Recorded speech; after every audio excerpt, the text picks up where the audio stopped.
Okay. Folks, I'd like to call this meeting to order. First order of business tonight is going to be attendance. Frank Brzezowski. Here. Brian Chapman. Here. Diana Chapman. Here. Matthew Chapman. Here.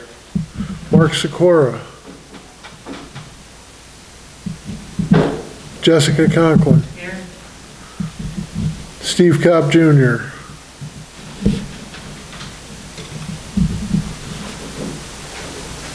Myself, present. Brian Gardner. Here. Mel Horton. Colleen Holbert.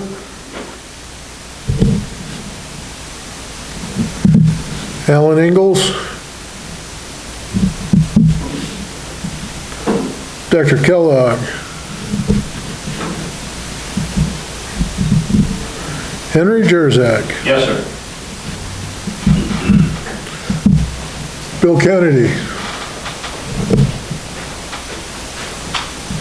Rick Kimball. Here. Jim Kent. Here. Al Lewis. Tim Marshall. Present. Devin McGinnis. Here. Dan Miller.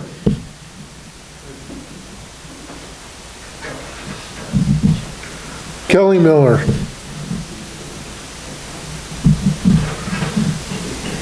James Page. Speaking. Dave Repsher. Here. Brandon Rossetti. Here. Jeff Sweet. Here. Yes. Terry Simons. And Mike Von Beveren. Here. So I'm going to go back. Dr. Kellogg. Here.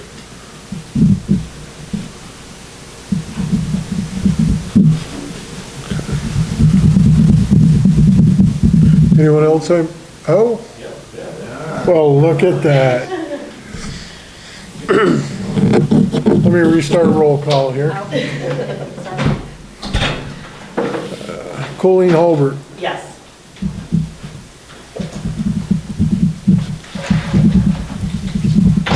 And Terry Simons. Yes.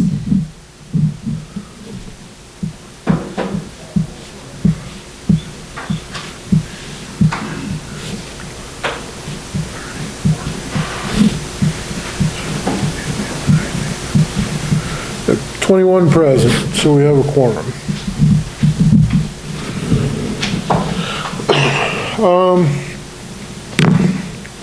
Correspondence. Gives me great pleasure to note that we only have two.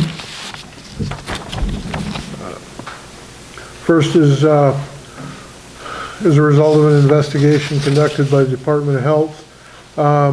Card surrendered 9/21/22. Will Davis from Astoria, New York.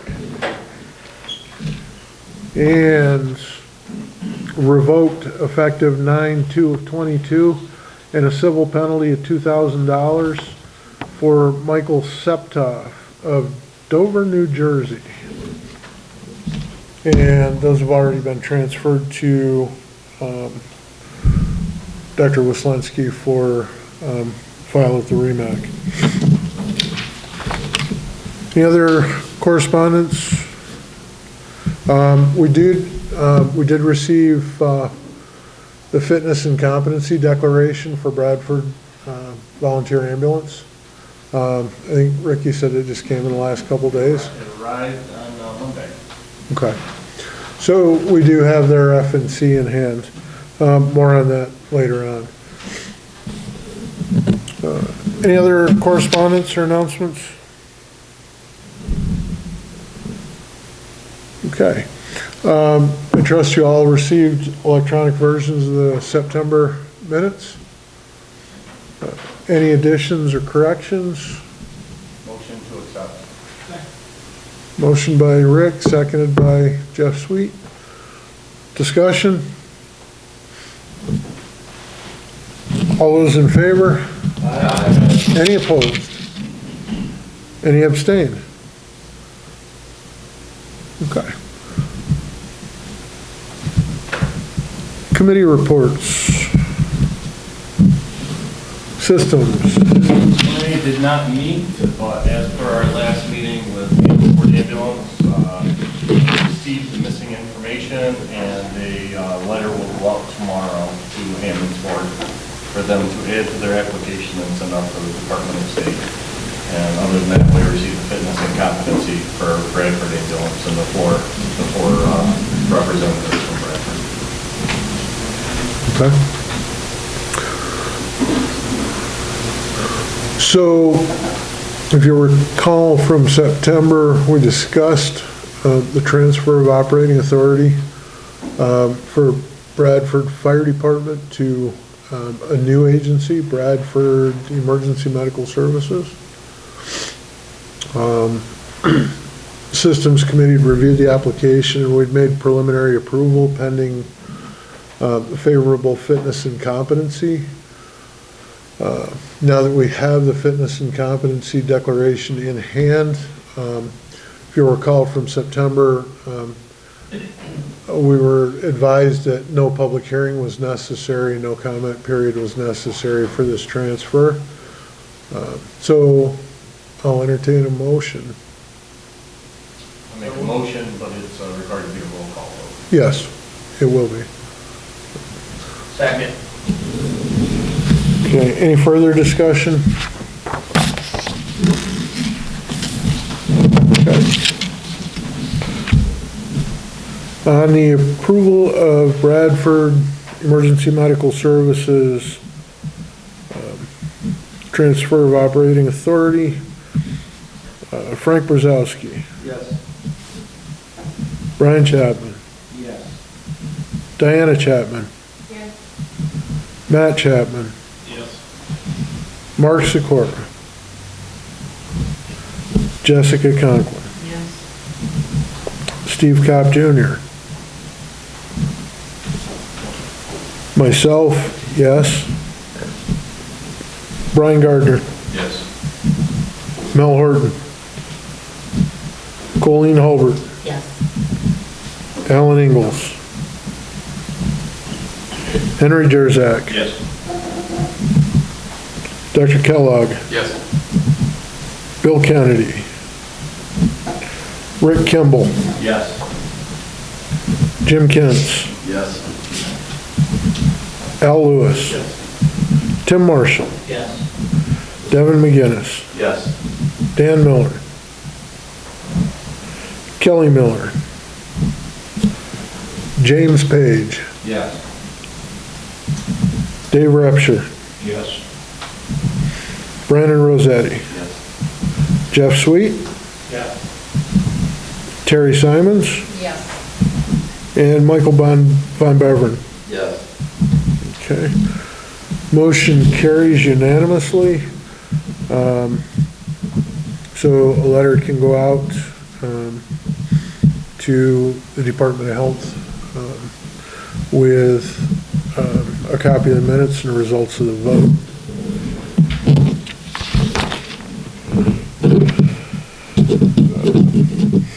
Anything else from systems? Okay. CMAC and SEMSCO did meet in September.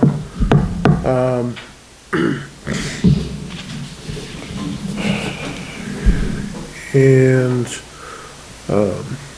not a lot of earth-shattering discussion from the September meetings, but a few items of note. And my colleagues that were there as well can certainly chime in. There was considerable discussion about the ability of people to get new cards, certification cards.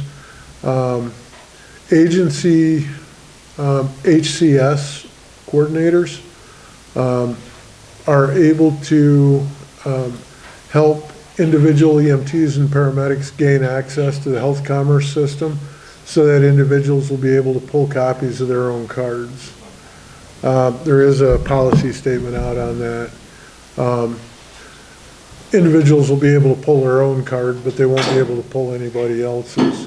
My guess from some of the backroom discussion is that it's another move toward the ability for possibly providers to eventually upload their education packages or their education offerings.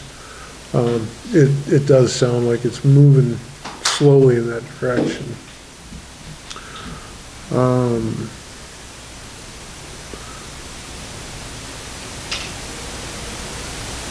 Beyond that, there were not a lot of issues. Al had a couple legislative issues that merited some discussion.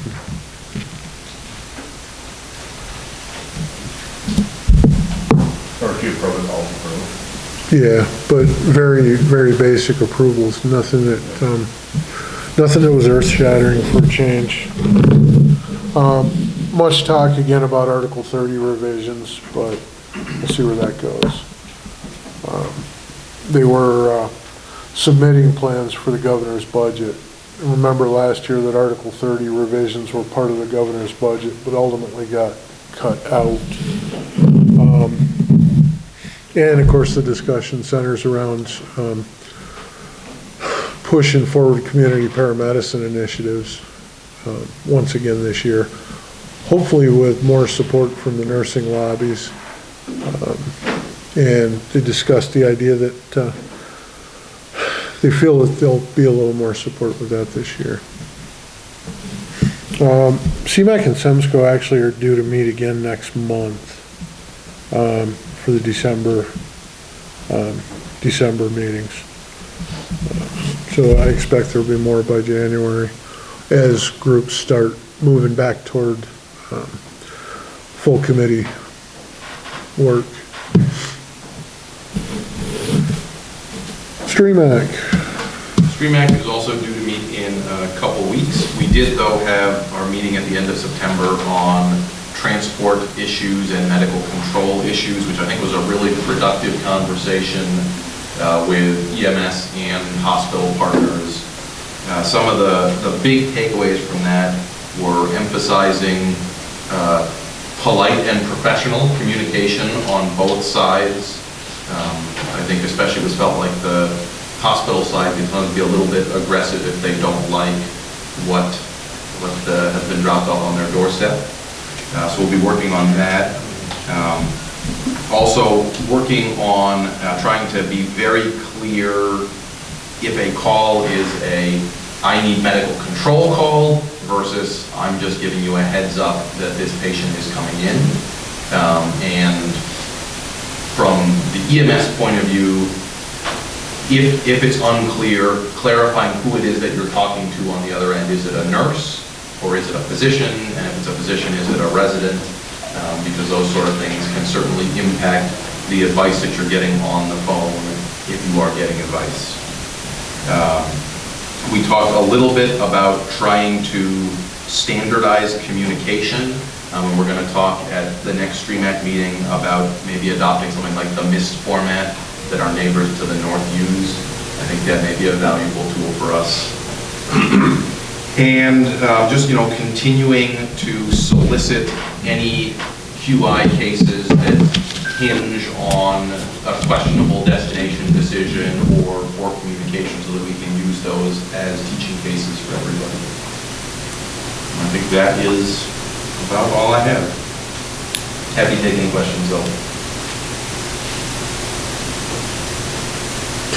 We did send out, I know we discussed at that meeting, sending out information to agencies on how to report and what information you and Dr. Rob are looking for with regard to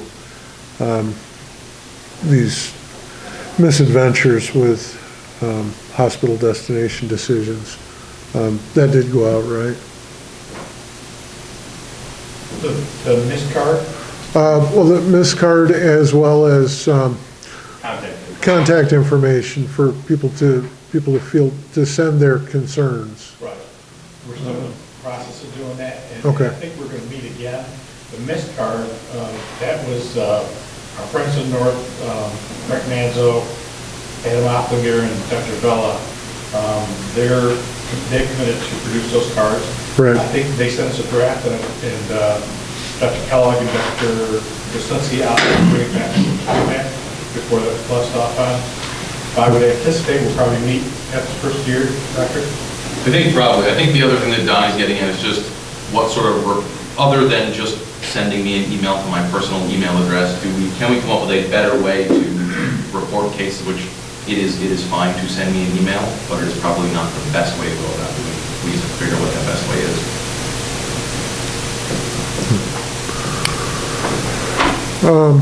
I think a question came up and there wasn't really a clear answer, and there doesn't seem to be a clear answer yet statewide, but for the providers in the room, how many are experiencing increased wait times to get patients off stretchers? I know that was a topic of discussion at our regional meeting, but it's been a topic of discussion at many other regions as well, and a topic at the state level. I think it's a conversation at the national level at this point. True. But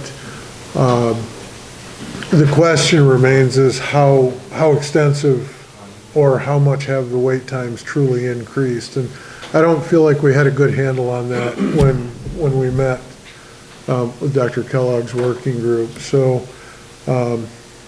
any commentary or any thoughts on what you're seeing both at local hospitals and at the bigger facilities? I think maybe we need to define what's an unreasonable wait time.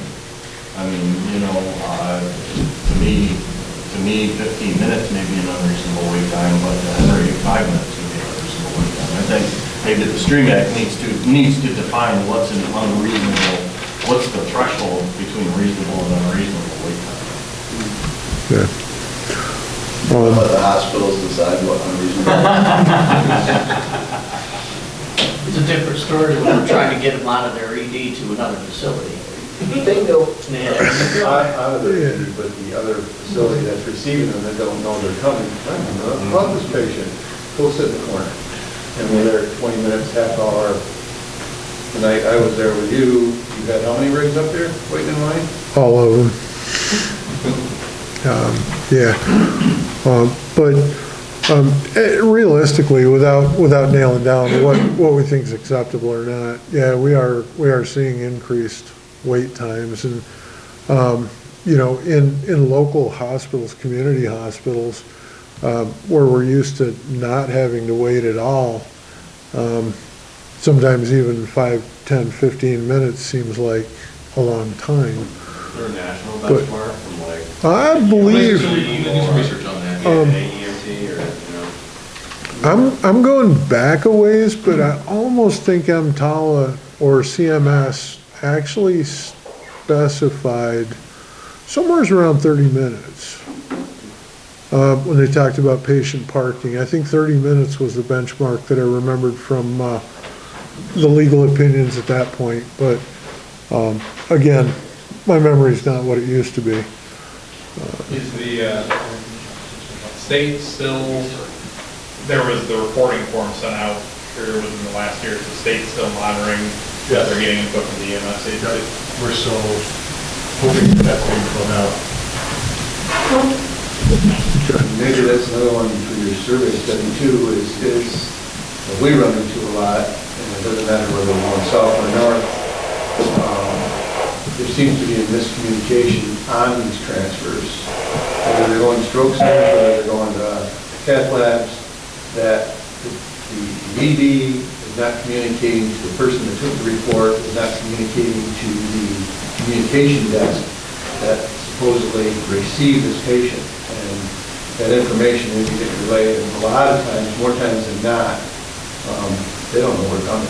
That is surprising and horrifying to hear, because that's an EMTALA piece, is the hospital needs to be communicating with the receiving hospital. I think that, you know, in my experience, a lot of times it's not the hospital not communicating to the other hospital, it's the second hospital not communicating Within itself, yeah. Okay, it's a little better. They're different places of report. Yeah. So Nurse A might have gave the report to Nurse B, but it didn't get relayed to the triage desk, and the triage desk, again, went over in the corner until they could sort it out. And that's what relates to more delay time.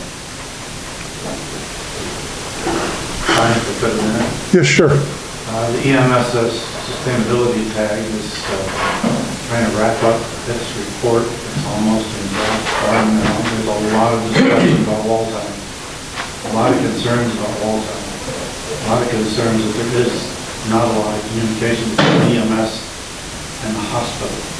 On a regular basis, with somebody identifying to be the spokesman for contacting EMS, and there's a lot coming out in that report, which I co-chair that report, and we expect to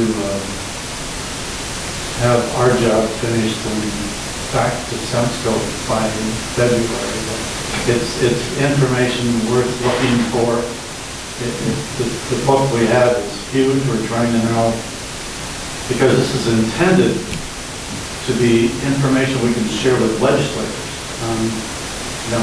Status of EMS, critical need we have in EMS for funding. It's all in there, but we're trying to carry that 300-400 pages down to 20 pages now, so it can get to Semsco, to the Commissioner of Health, and hopefully to our legislators. This is viewed as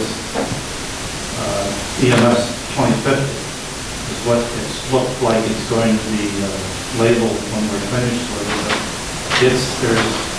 There's about 32 people across the state working on this project, and we've been meeting for almost a year now. We're trying to get this wrapped up because we know it's important to get to the commissioner, so hopefully we can get some help.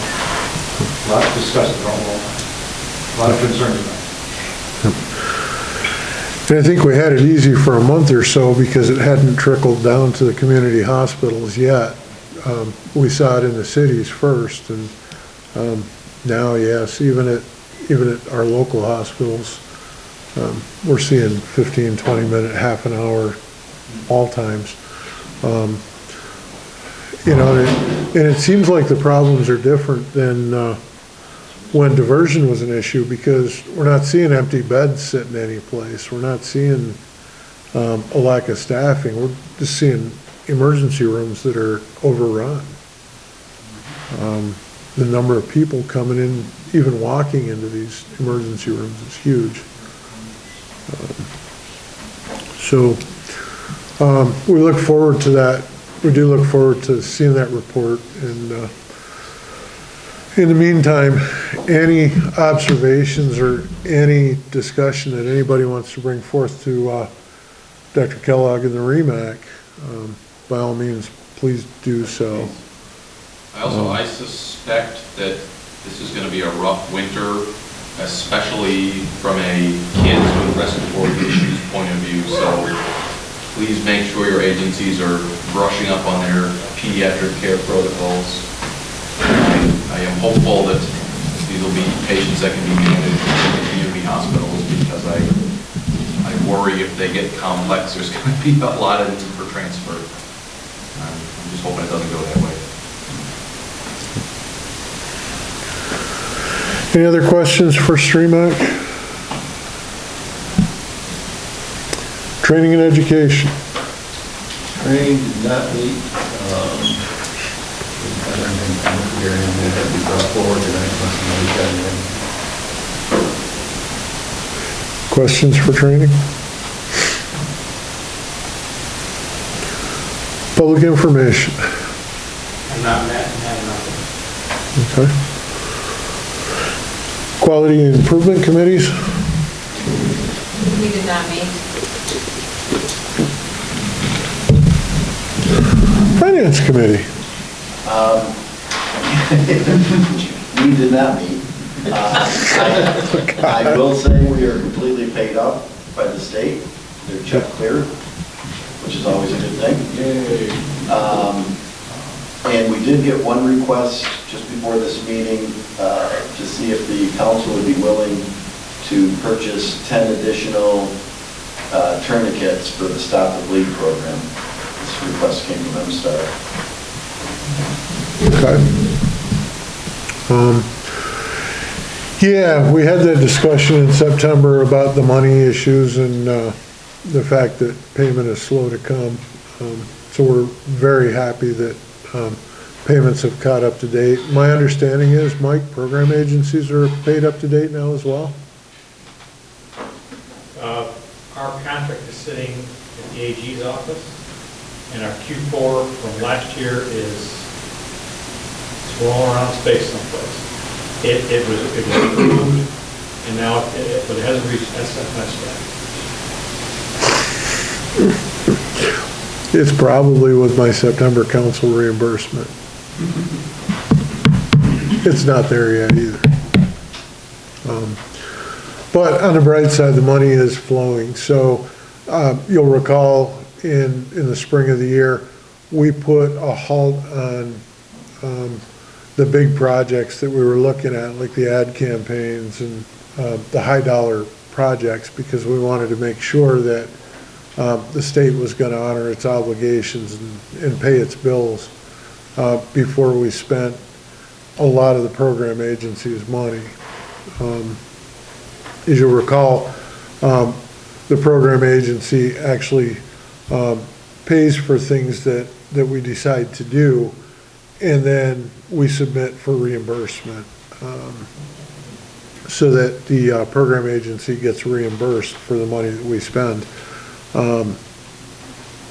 And when we were a year or so behind, I couldn't justify spending money that wasn't ours.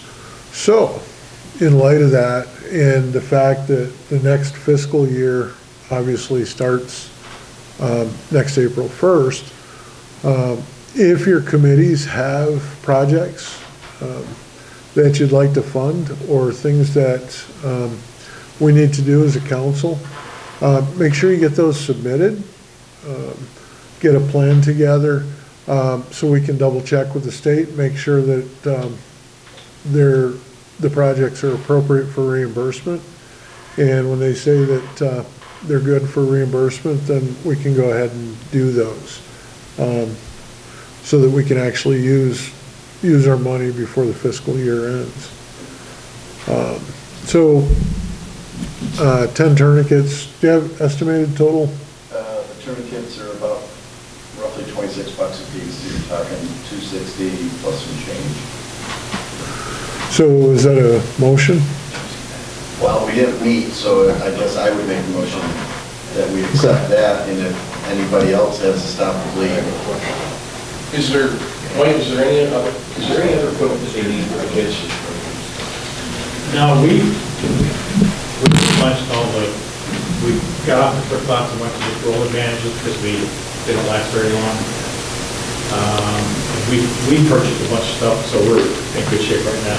We purchased high pins, flip flops, or the roll advantages. And we have plenty of legs right now. We probably have our friends at Rochester who were very generous. And, you know, we earned it. We've been assisting them with a lot of programs through the region. I know that the program's starting to move along again. I didn't know Yes. if we had any need for other stuff. I mean, we could, because obviously those rollers and quick lots are very disposable. Well, they are, and the issue that I've had with the classes is once you use those consumables a couple of times, they're pretty much, well, worthless. So, Well, we bring them out pretty good. yeah, so my question is if they need restock, do you have the stuff on hand that they can be restocked immediately, or? Quick clots, if you want us to continue with quick clots, those I don't have. If you want roller bandages, I have probably half a box case, and that's probably it's probably 50 rolls. I don't have a ton of it, no, but we have some. And we're happy to replenish anybody who needs.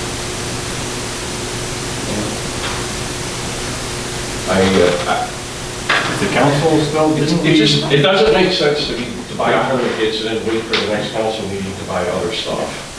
You know what I mean? I think I sort of get that, Mark, but didn't we, as the council, a few years ago, didn't we Was it last year, I thought?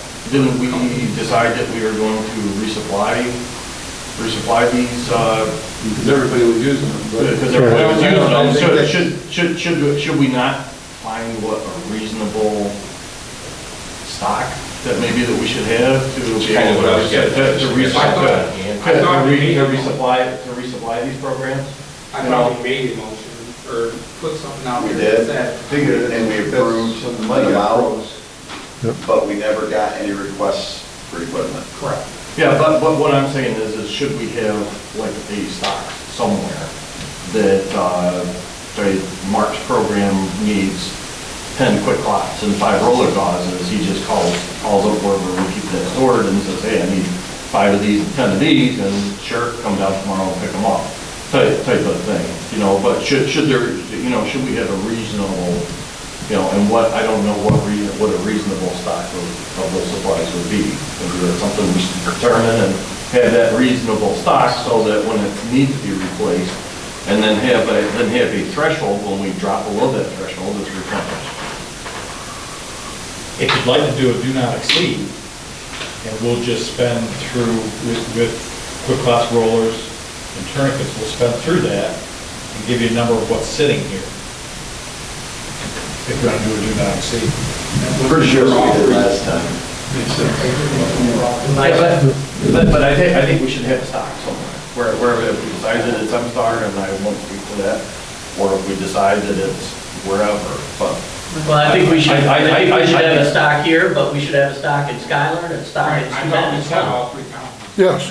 And that's, So, and what I'm getting from Jimmy is last year when we put out the request, nobody submitted any request for supplies. We weren't doing as much So- training at that time. Right, fair enough. So, We did poll for that. Yeah, we Yeah. did, because we got some other ideas of anything else we wanted to add to the kits, and we came up with a list. But that's, like I said, when the freeze came on, and we weren't buying any. The so, money's there, so really it should be up to training to say what we need. The money's there to buy it. okay. And we had put a dollar amount out? It's already approved? Okay. That list should be in there. Believe it The or money not, was approved. Okay.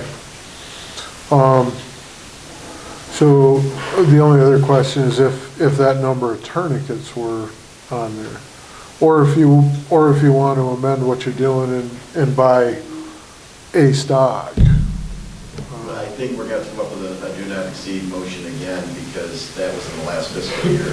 Okay. So is, do you remember what the last one was? It was 2,500? We argued back and forth, people kept coming up with numbers, and we have like $20,000 a year we don't spend. So, That's a lot of tournaments. no, just one. I'm selling them. But the point is, we should come up with a figure that training feels this is what they need, and let's not penny pinch when we don't spend the money. So if I made a motion for a do not exceed $5,000. I would say that would be. And they came up and say, well, $4,000 is the stock we need, then we're all, we're going with that, right? Makes sense. I make a motion that. I would we second do a that motion. Do not exceed $5,000. So is that, I'm sorry, clarificate, is that times 1 or times the 3 counties of Total. 1%? That's total, every count. total, okay. So the motion's on the floor, it's been seconded to authorize the purchase of Stop the Bleed supplies for all the entities, all the counties, and M-Star, at a cost not to exceed, you said $4,000? $5,000. $5,000. Further discussion? I would just like to amend or add, though, that whatever they purchase, a list should be sent to the chair and the vice chair, so that there is some checks and balance. Correct. I accept that. It wasn't funny. All right. I accept that hostile. Yeah. Further discussion? All right, all those in favor? Aye. Any opposed? Any abstentions? Motion carries.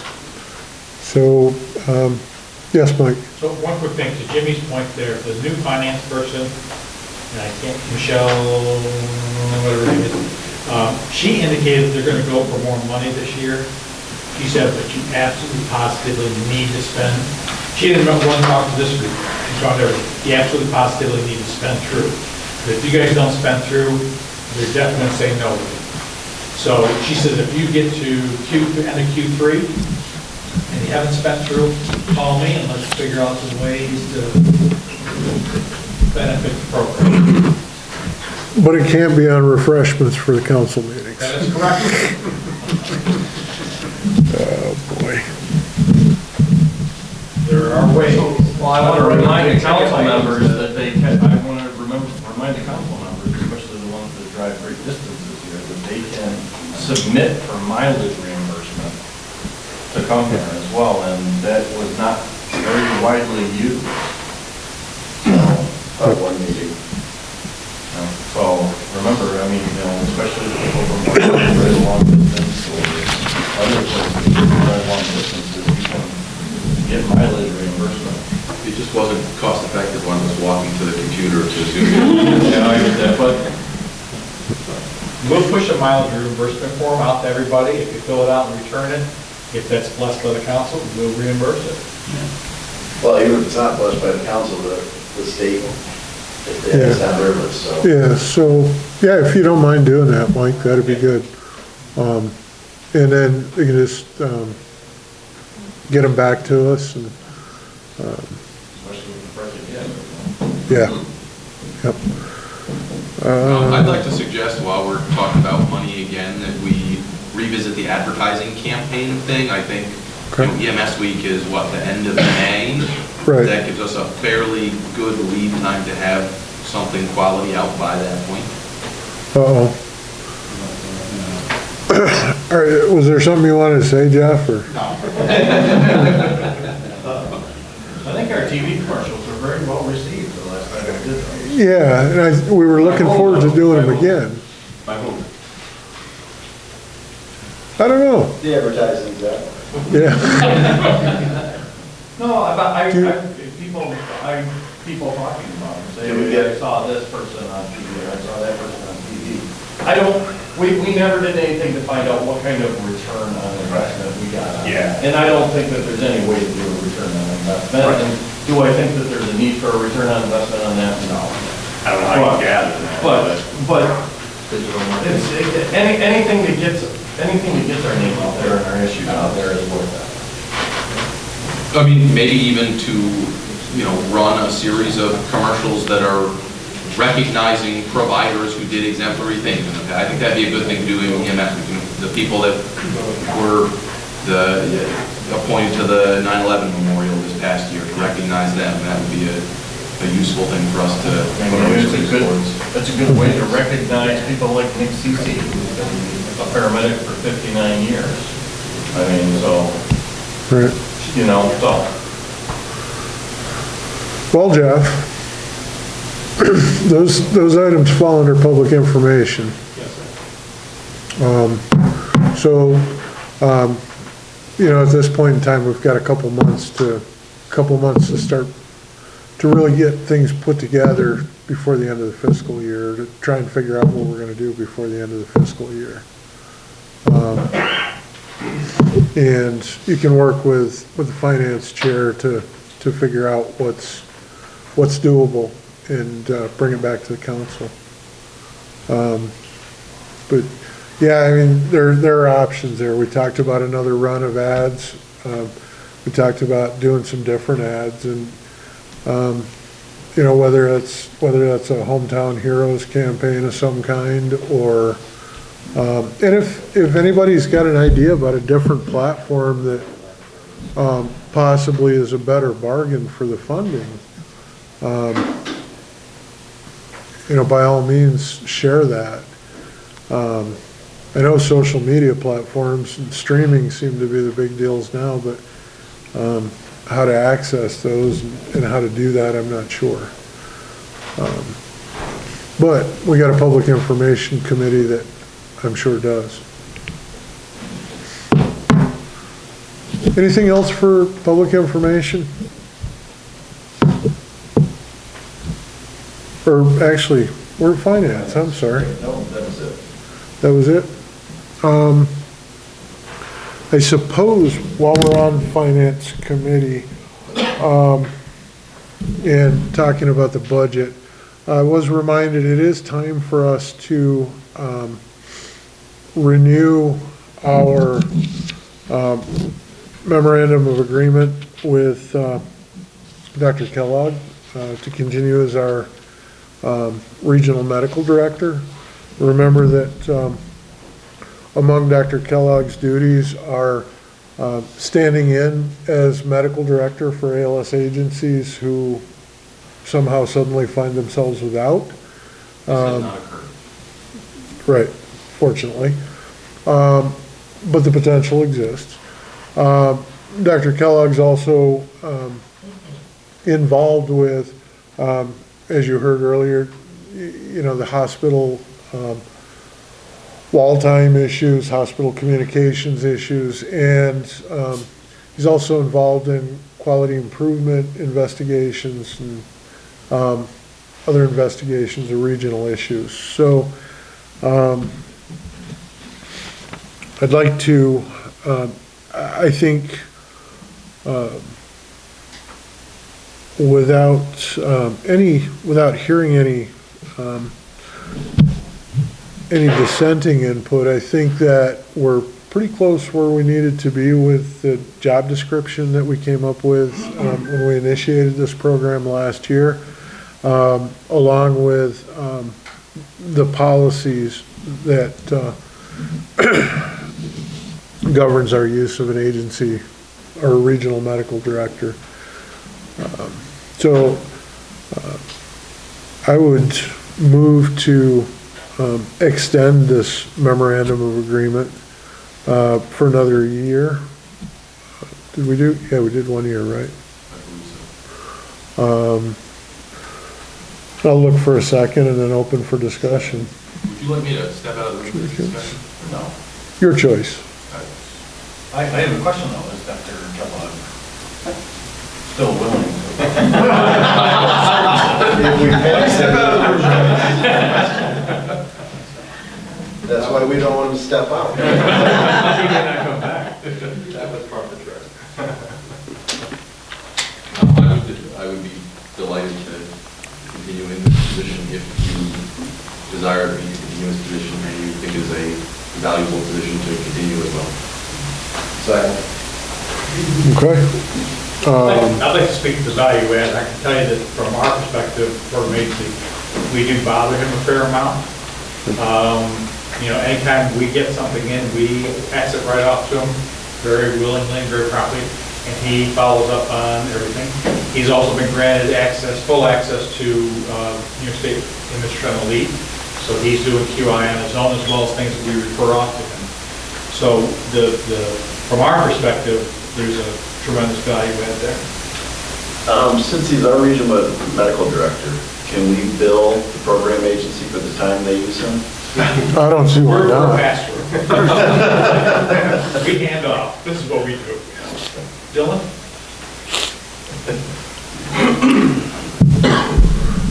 Any further discussion? He also supports educational programs as well. So whenever we have an education initiative, we run it through him. President of Dr. Kellogg Fan Club back there.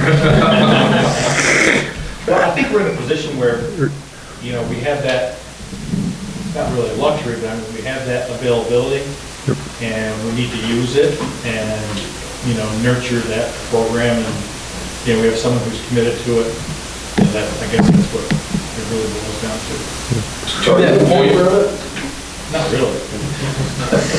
Can we lower the money? to that point, if there is other stuff that you think would be of value for me to tackle / this position to entail, I think that's a reasonable discussion as well. Okay. Looking at a flag car. It's gotta be a Dodge Charger. There's a lot of discussion at state council about doctors and fly cars. That's a no bueno. It just doesn't, that's not working. We could probably get you a mountain bike. I would rapidly learn how our EMS system works from the inside. Maybe a cost sharing venture with Arnett Health. Who knows? But seriously, so the motion's been made, motion was seconded. Any further discussion? I think that it's worked out well. Of note, the SEMSCO actually moved in the same direction this year, and the governor's office is working, or the commissioner of health is working toward having a statewide medical director separate from the CMAC now to do the same sort of functions. So if there's no further discussion, everyone in, oh, sure. Maybe before you vote, I would suggest that when this comes up again, you make sure the remuneration matches all of the time he's committing. Okay. I'm not sure that we're where we need to be. Okay. Just keep that in mind. Okay. I would also suggest that maybe the council vote on continuing the medical director program separate from having me as the medical director. I thought you said you were staying. I'm happy to stay, but In the future, it may not be. Right. Right. So, but seriously, the motion is to renew the memorandum of agreement with Dr. Kellogg for another year. At least that was my understanding of the motion. So, at such time as Dr. Kellogg chooses not to continue, then we can discuss. The policy statement itself really is generic policy. But after we adopted the policy in the program, then we solicited the memorandum of understanding, or memorandum of agreement. And since I've not heard any complaints about monetary issues this year, I would assume that we're fairly close in where we belong, but I guess I'd rather defer that discussion between Dr. Kellogg and the Finance Committee rather than out in the open. So you guys can discuss that, but it's either me or more tourniquets, I guess. yeah, one or the other. All those in favor? Aye. Any opposed? Any abstentions? Dr. Kellogg abstains. All right, so we'll execute that new agreement. Well, special thank you to this man for all he's doing for EMS. Yes, very much appreciated. My pleasure. I know the comment was made at the last StreamAct meeting, and I think when we had the transportation workshop meeting that both Dr. Kellogg and Dr. Wislensky seem to be tasked with more and more responsibilities and duties with their full-time employers, which has got to make it a little more difficult as well. So it is important that you both understand how much we appreciate the work that you guys are putting in and the work that you guys are doing to help us keep EMS moving in this region. I thank you for that. Before we move off of Finance Committee, sorry to steal your thunder, but it's also time to renew the memorandum of understanding between Chemung Schuyler Steuben EMS Foundation Incorporated and Southern Tier Regional EMS Incorporated, which is MSTAR, as our program agency. I'd like to say that over the past year, I've felt great improvement in the working relationship between program agency and council. And I think I see no reason why that working relationship wouldn't continue in the same manner. Our current memorandum of understanding has worked well for us. I believe that, you know, both sides have been treated fairly with their responsibilities. And I would move to continue that memorandum of understanding, extend that for another year as well. Motion's been made and seconded to continue or to extend a memorandum of understanding with M-Star. Further discussion?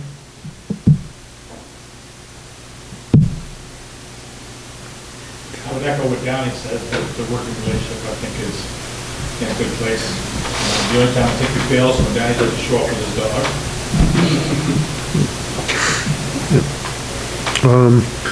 No, and I sincerely mean that. And Rick, if you would convey that to the M-Star board as well. Any further discussion? Then all those in favor? Aye. Any opposed? I abstain. I also abstain. Okay, 2 abstentions. Motion carries.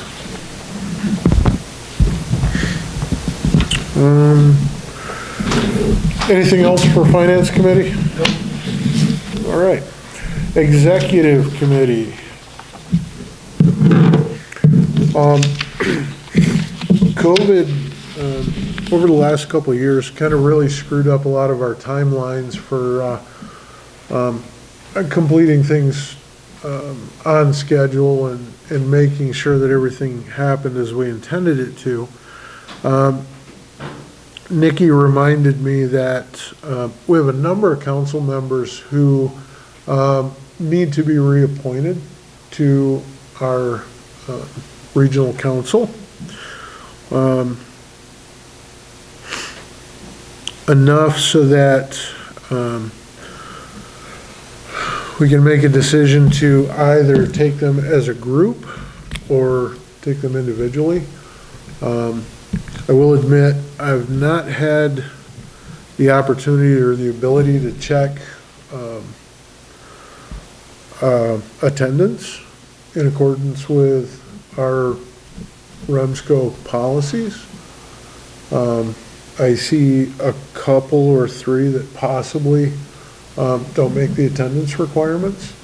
So I guess what I would do tonight is, with the council's blessing, I'll look at those members who are in attendance here and focus on those tonight. So I have Frank Brzezowski, whose renewal date was September 22.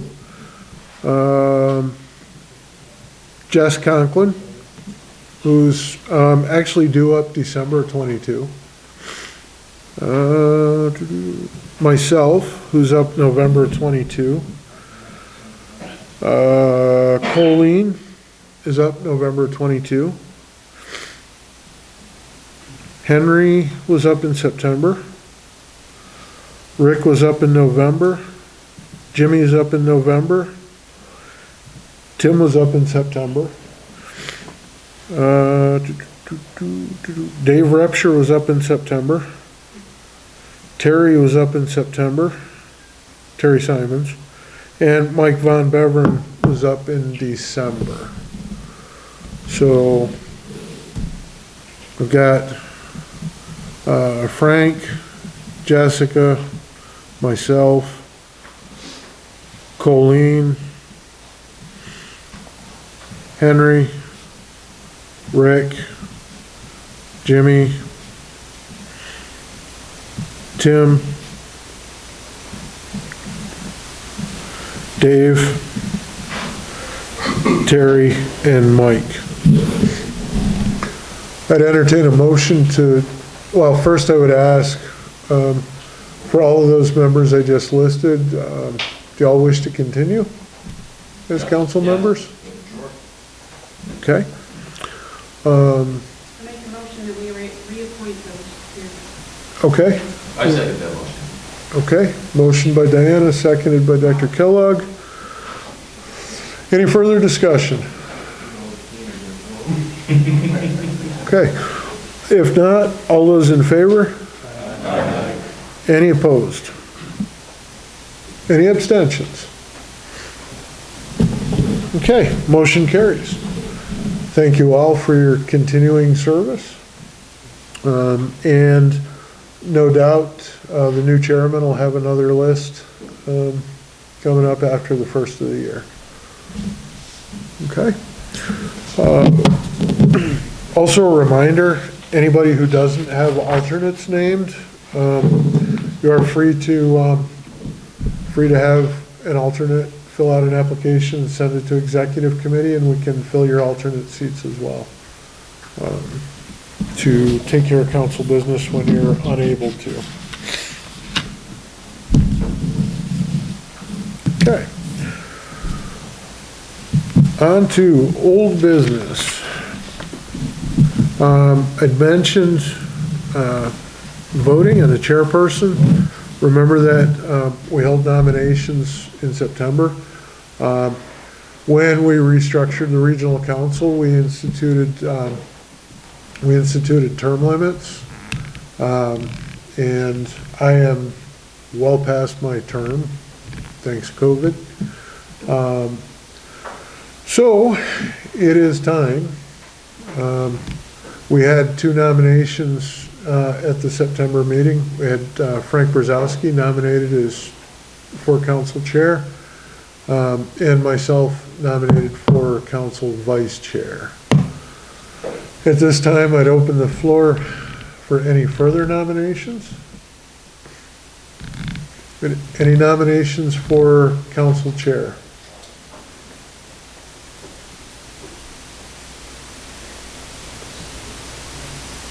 Any nominations for council chair? I move that the nominations be closed. Second.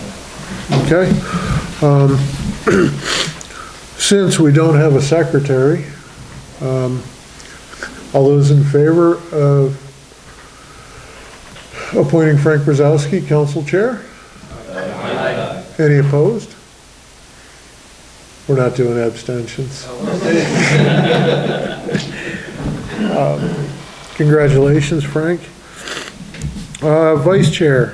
Any further nominations for vice chair?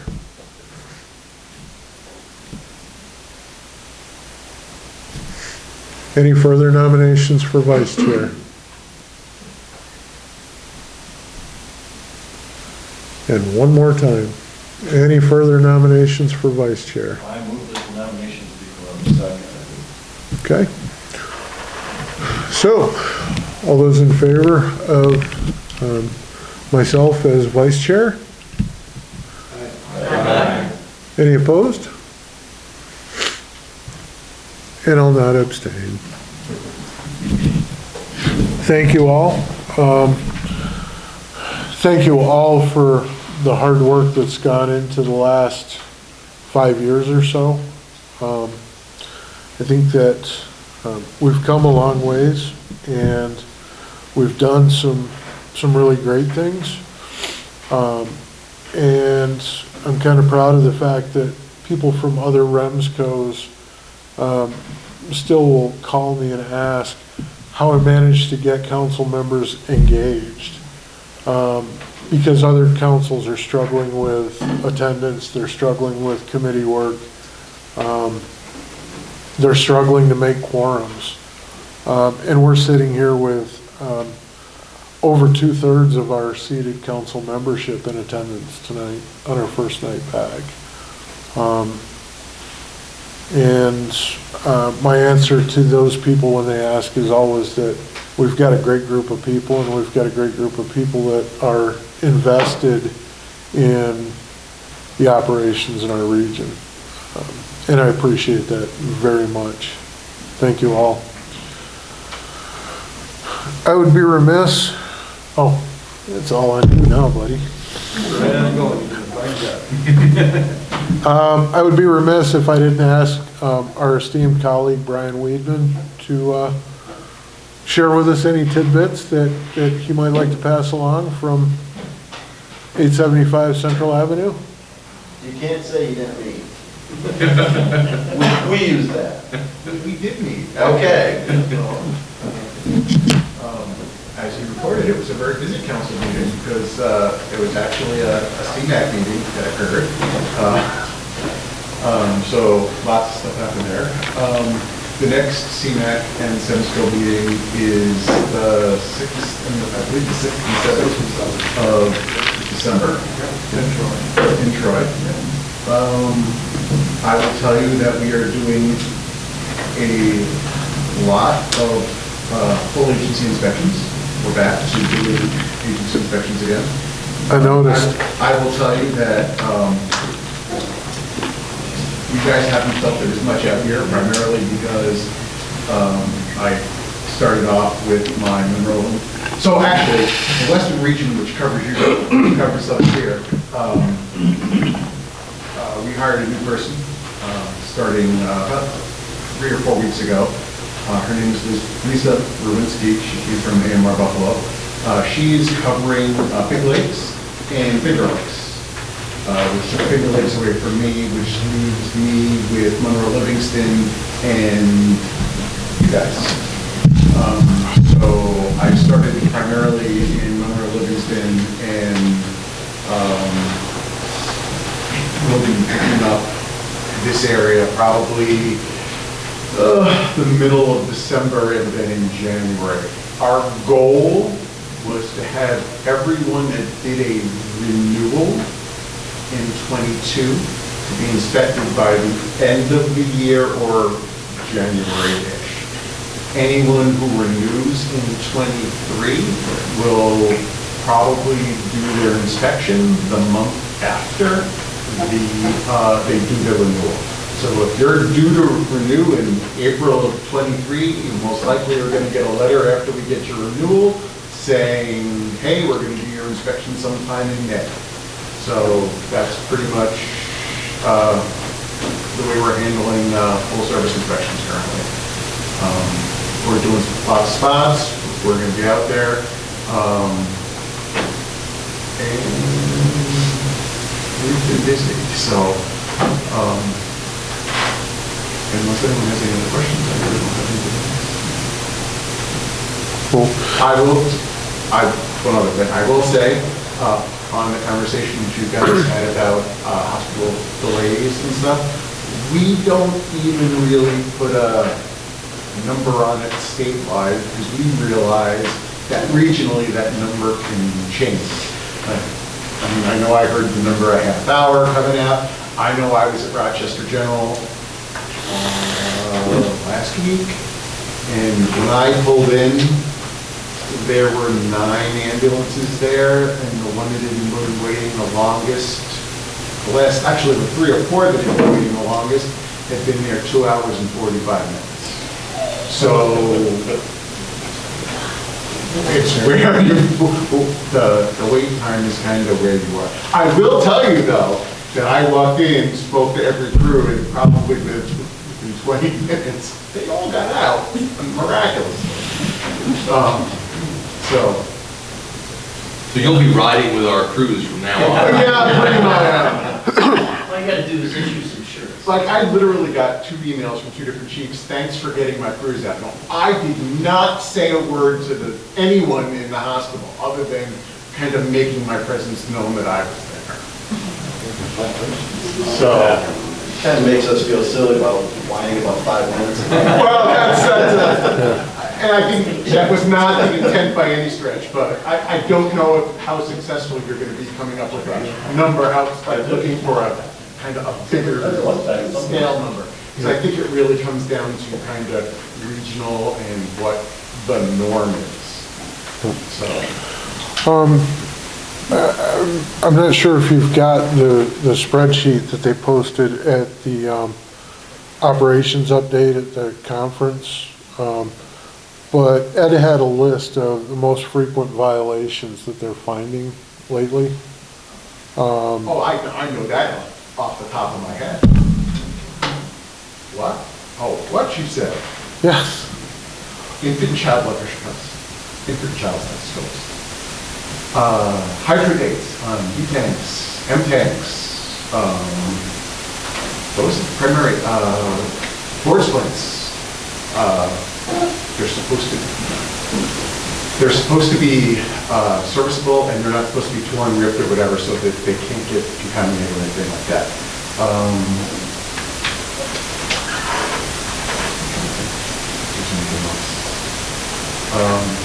Just expiration dates really are key. I mean, we recognize that sometimes stuff has, like, I've been doing so many inspections lately, like, I'll look at 10 non-rebreathing masks, and 8 of them have no expiration dates on them, and 2 of them do. No rhyme, no reason, they were just, they don't have expiration dates. So if you buy stuff, buy stuff that expiration dates, you know?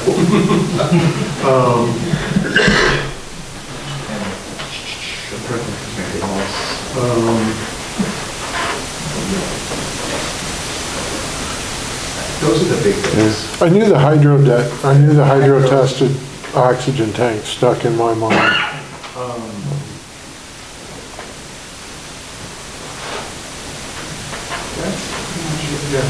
Those are the biggies.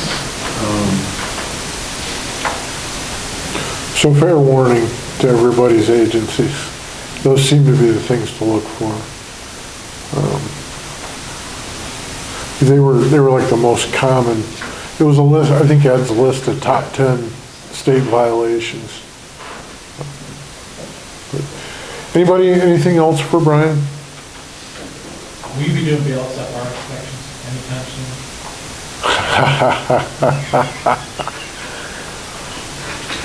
You're welcome. I, at this current time, have no plans to start doing BLSFR inspections. Thank you, sir. As I recall, the state didn't have the authority to do that. I was not going to say that, but you may be right. Sorry. No? But, okay. Only other item in new business, without really going into much detail, our esteemed, my former administrative assistant, Frank's new administrative assistant, was out due to a recent surgery for a few weeks, and we certainly wish Nikki well and a speedy recovery. I was supposed to inspect them, but I gave her a couple of weeks to recover. That was the one that I was thinking. Alrighty. Any other new business?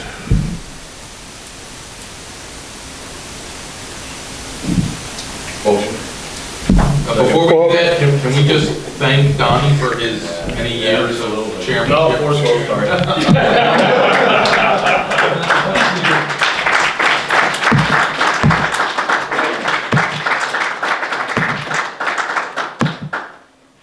And I promised Al I was gonna get out of here at a decent hour tonight. Thank you. Mike? Just one quick comment. I'm not sure if we covered it last time, but, excuse me, the Tri-County EMS, or Tri-County First Responders Memorial Park this year honored Bruce Irway as Responder of the Year and Irway Ambulance Service as the Agency of the Year. And that takes place September 11th every year. And with that, I'll do a little commentary. You know, we need to be thinking about nominations for at the state level as well as at the local level of Tri-County. So congratulations to Bruce Irway and to Irway Ambulance. Congratulations. Can I Sure. just have a quick minute with Systems Committee following the meeting? Sure. Absolutely. We could do that? Yep. Any veterans in the room? The American veterans, right? Oh, sorry. County bastard. Yes. Tomorrow is Veterans Day. Never change. I think one other thing I'd like to mention too, I would like to wish Al a happy retirement in his coroner's duties for Steuben County. He is, how many years out? It'll be 39 when I'm done. So he is ending his tour as Steuben County coroner at the end of this year. So, Al, thank you for your service to the community of Steuben County for those. And thanks to all the agencies that bailed my ass out so many nights, so many bad cases. I really appreciate that, everyone. Jess Spalding, the former Corning City Fire Chief, or Police Chief, will be taking on those responsibilities from Al as the new coroner. Yeah, Lieutenant. A lot of people awards, a lot of people. Okay, so I believe I had a motion. Second. Meeting is adjourned.